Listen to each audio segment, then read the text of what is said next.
Coming up on Look Today, well over 1,000 National Grid customers lose power throughout the region. I've got details. And SUNY Adirondack holds its open house event. More on that coming up. And we have our weekly look at the movies with Jackson Murphy. It's all ahead on Look Today.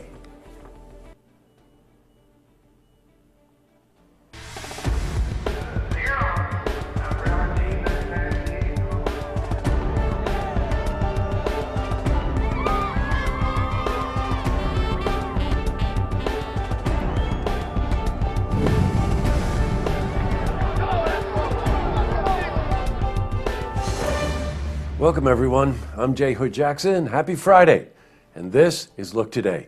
Well, in tonight's program, I sit down with Jim Goodspeed. He's a race director of the Glens Falls Rotary 5K Run, and we're joined by Kim Bren. She's the executive director of the Greater Glens Falls Senior Center. They're here to talk about the upcoming 5K race. And I also sit down with Marty Vonnegas.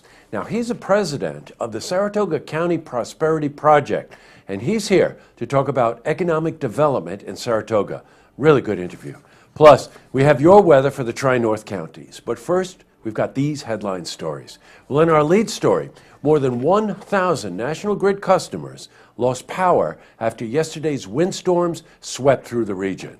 Well, the company reported at least 1,400 customers in Saratoga County were without power and 200 in Warren and Washington counties. And winds of 60 miles an hour knocked down trees and damaged numerous homes and vehicles. Also, many roads in Glens Falls, Queensbury, and Moreau were closed. Now, despite all the damage, we're happy to report no injuries. For many households, power didn't return until early this morning.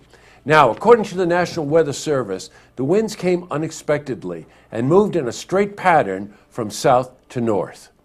Well, in other news, SUNY Adirondack held its open house today for prospective students. Now, because of such large attendance, the event took place in the gymnasium. Students from local and regional high schools came to the event to get an idea of what SUNY Adirondack has to offer.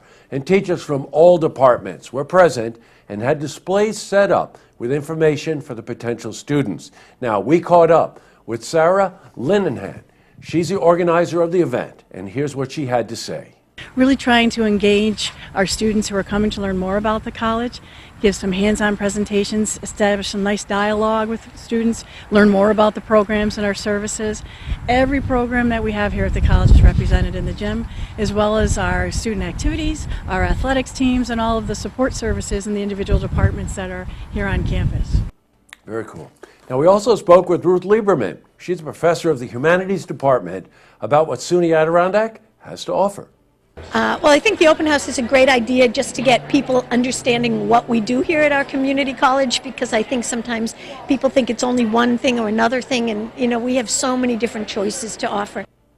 Well, switching from news to weather. After yesterday's windstorms, things are calmer today, thank goodness, with temperatures, however, decreasing again into the low 40s. So for a more detailed look at our weather for the weekend, we're going to head to the Glens Falls Weather Center for a look at your first forecast.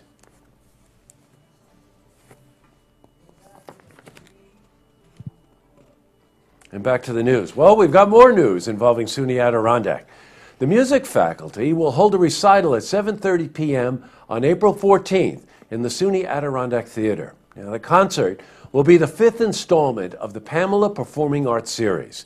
Now, performers include Micah Scoville, who's going to play the guitar, and Miriam Enman. She plays piano, and Sylvia Bloom, she's a soprano singer. Now, a wide range of music will be performed, featuring pieces from the Baroque period, and even Kurt Weill songs. Now, we spoke with Diane Bargell, a music professor, about the upcoming event. Well, it's a mixed faculty recital, so several of us have gotten together to produce this recital. It'll be a bit of a potpourri then, everything from some Baroque songs by Purcell and John Blow to Kurt Weill songs. I think I might have mispronounced Diane Bargell's name. If I did, my apologies. Well, now it's time for a look at the movies. This is our segment with Jackson Murphy. He's got an update on new movies at home and in the theater.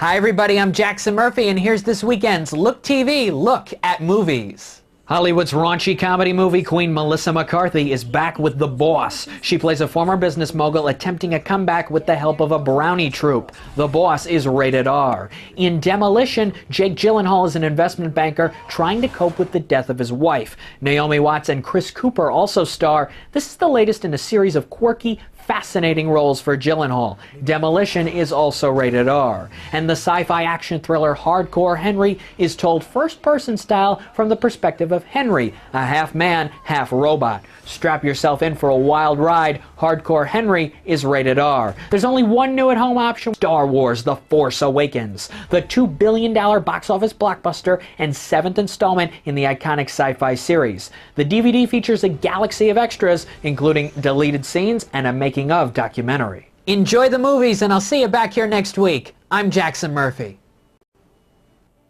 Yay, Star Wars. All right, you can join us every Friday for a look at the movies with Jackson. All right, back to the news.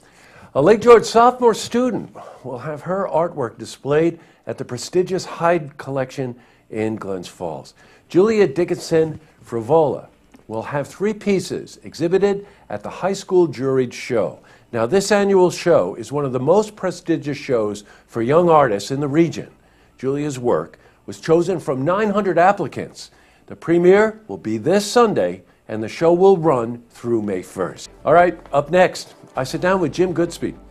He's the race director of the Glens Falls Rotary 5K Run, and we're joined by Kim Bren. She's the executive director of the Greater Glens Falls Senior Center. They're here to talk about the upcoming race. And I also sit down with Marty Vonnegs. He's the president of the Saratoga County Prosperity Project, and we talk about economic development opportunities in Saratoga County. But first, if you see news happening, you want to share a story idea, how about join us for an interview? Give us a call on the hotline. The number is 798-8000.